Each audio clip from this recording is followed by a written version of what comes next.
So now we are going to look at swing structure, and swing structure is probably what I would argue is probably one of the most important things, let's say, for you to know. It's basically where I start whenever I have a blank chart and I sit down. It's the first thing I am basically looking to map, looking to analyze, and looking to figure out.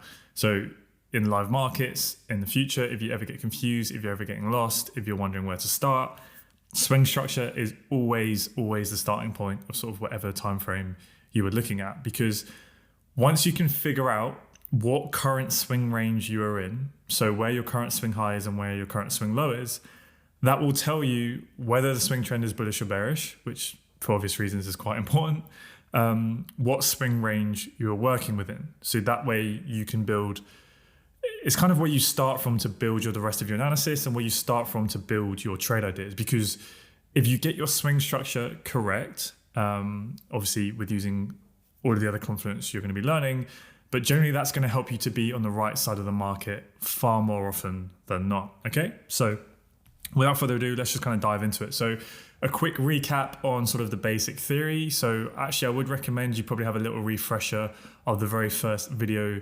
in this module called, I believe it's called Basic Market Structure, right?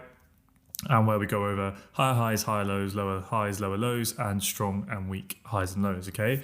So with swing structure, I'm just going to focus on it here now, right? Because you should be very familiar with the concept that a bullish market is higher highs and higher lows, right? We target the weak structure. The weak highs are the highs that fail to take out the lows, right? And the strong lows are strong because they caused swing breaks of structure, right? After the swing break of structure, what do we expect? We expect that swing pullback, but we expect that it will not breach the strong low. So we're trading within this range. We expect price to pull down in towards the strong swing low, right? But because it's strong, the expectation is that it will hold. The expectation is that it's protected. And then the expectation is price will move to the upside and it will target those weak highs. Why is it weak? It's weak because it failed to take out the low, right? And that's the sort of the very basic theory of how we follow the trend, right? Obviously, in reality, we can get a lot more complex price action, right? Where you see a lot of highs and lows being broken, and the whole idea is how can we figure out where the true swing range is, the swing high and the swing low is that we want to work within. Okay, so when the swing trend is bullish, okay, when we get a break of the swing high and we get that bullish break of structure. For swing structure, we need a candle body close above the high, right? Above the swing high. We need to see price close above it. So with fractal structure, it can just be just a wick. So on fractal structure, the exact moment that price trades higher than the high by 0.1 pips, that is the fractal break of structure happening. And straight away at that exact moment, you can look for the nearest low, right? That's what we do with fractal structure. Swing structure is different because with swing structure, we want it to be significant.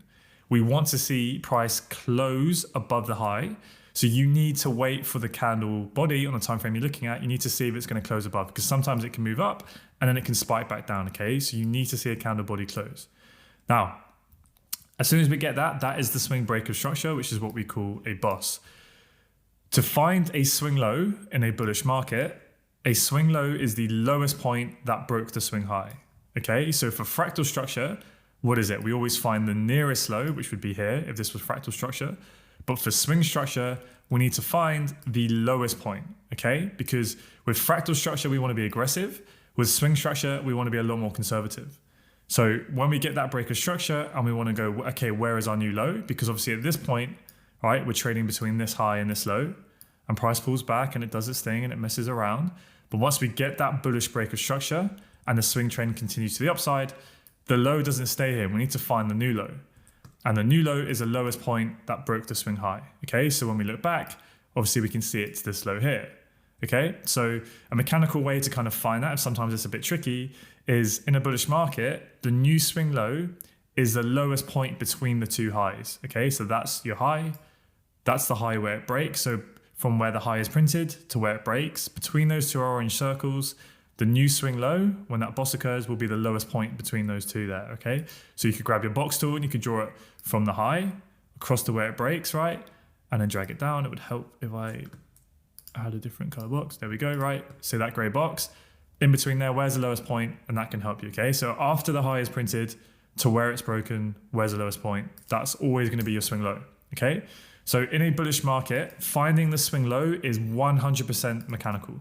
There's no if, buts, or maybes, right? Once you've got your swing high and then where price breaks it and you get the candle body close, it's always the lowest point. Okay, so that is 100% mechanical. There's no discretion involved, okay?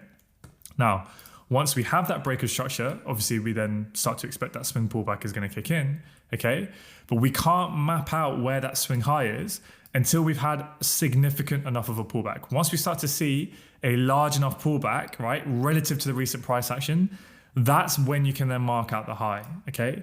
So as you can probably guess, this does require a little bit of discretion, okay, in what you define to be significant enough of a pullback to say, okay, that's a swing high, right? And the reason why that's important is because let's say you have your breaker structure here, right? So price comes up, it does its thing, and then we get that breaker structure here, right? Price can pull back like, a tiny bit, but I'm not going to mark that out as my swing high straight away, because if you do, then if price breaks that to the upside, is that really a swing pullback compared to the recent price action?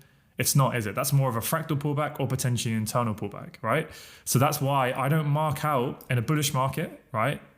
In a bullish market, I do not map out or mark out my swing high with a nice gray circle like this until I've seen a significant of enough pullback relative to the recent price action, right? I want to see those clear and obvious big swings in the market, okay? So just to make that more clear, in a bullish market, basically everything is 100% mechanical with your swing structure, apart from, it's down to you to decide what you deem a significant enough of a pullback to map out where that high is, okay? But everything else is mechanical, because once you get that break of structure, it's the lowest point between the high and where it's broken, which would be here, right? And that's, like I said, on 100% mechanical. You need to wait for a candle body close. Again, completely mechanical. But when price is moving to the upside, you might have a little bit of a pullback, right? But if price breaks that, I wouldn't classify that as a swing pullback relative to how big this pullback was, right? So I want to wait for that. And as soon as price kind of pulls back like this and you're seeing that deep pullback, okay, now I'll mark out my swing high with a nice pretty circle. I'll draw my swing high line across. And now I know that if price does break and close above here, that is a true swing break of structure. And then obviously you can mark out your lowest point, and then, yeah, you'll know your new swing range, okay? But we'll go all over this on the price charts in a bit, and it will make a lot more sense. And then obviously the exact opposite for when the trend is bearish. So when we get that break of structure, we expect this swing pullback, right? So at that exact moment that you get that break of structure, we know where the high is. It's the highest point that broke the low, right? There's no if, buts, or maybes. It's always the highest point between those two lows, right? Where the low was printed, price falls back to where it's broken, you find the highest point, that's your new swing high, okay? When price starts to pull back, we only mark out with our pretty circle, right, where that new swing low is, only once we deem there to have been, a significant size pullback relative to the recent price action. So when we get that deep pullback, that's when I'll then circle this low and I go, okay, here's my low. I already know where the high is. And as price pulls back, we know that this is a strong high, right? Why is this a strong high? It's strong because it broke the low. It did its job. So we expect the swing pullback to pull back, but we expect it to not break the strong high, right? That's the expectation, okay? Let's clear this up a little bit. And then price does its thing, right? Chops around, and then eventually we get that continuation of the bearish swing trend where we get a break of that swing low, right? And we get the break here. We need to wait for a candle body close, remember? Now, at that moment that we get the break and the true swing boss below this low, we need to find out where is the new swing range. Where's our new swing high? Well, remember, a swing high is the highest point that broke the low, that broke the swing low, okay? So that should say highest, okay, with one T, obviously. And that's how we find it. So it's the same as this, as the bullish market, but just the exact opposite, okay? So when we get that break of structure, you want to look back on where's the highest point. Again, you can use a box trick to draw your box from the swing low to the point of where it's broken and then drag it to the upside. And you want to find the highest point in that box. And that's your new swing high, okay? So you can draw that on, as soon as you get that break of structure, straight away you can draw on your new swing high. You know exactly where it is in a bearish market. But we don't know where the swing low is. We can't map that on with our pretty gray circle, right? Until we have what we deem to be significant enough of a pullback, okay? And then once we do, we can map it on. We know that's our new range. Obviously, we expect price to pull back up, but not to break the strong high. Why is it strong high? It's strong because it took out the low. So it's strong structure. So it's protected. We expect price to pull up, but not break it. and then we get another boss, and then exactly the same thing, right? Then we draw on a new swing structure. We know that's the highest point that broke this low after it was printed. Here's our new swing range, right? But we won't map out the swing low with our pretty circle, right? Until we've had what we deem to be significant enough of a swing pullback, because we don't want to be marking swing lows if it's just little, right? That's not going to be a swing boss, right? So we want to wait for the sizable pullback first. Okay, now I'll mark that on, because if price comes down and breaks it, that's a lot more significant for it to be a swing breaker structure. Okay, so again, to make it very, very clear, with swing structure, everything with this method is 100% mechanical, except in a bullish market, just defining what you deem to be significant enough pullback to mark out the high. That will require some discretion. At least at the time of recording, I use discretion personally. And then vice versa in a bearish market, the swing low, we only mark it on when we deem it to be significant enough of a pullback. Then we can draw on, okay, that's our swing low, right? Now, there are mechanical methods you can use. You can introduce, say, a pip rule, where you will wait for price to pull back, let's say 50 pips on a certain time frame for a certain pair, and you go, okay, when that's happened, we've done that. But I'll talk about this, potentially in another video, right? And you can use volatility-based things as well. But again, enough for this video. We'll leave it in there. But for now, we're just going to use a little bit of discretion, okay? And we can hop on the charts and go and map this out.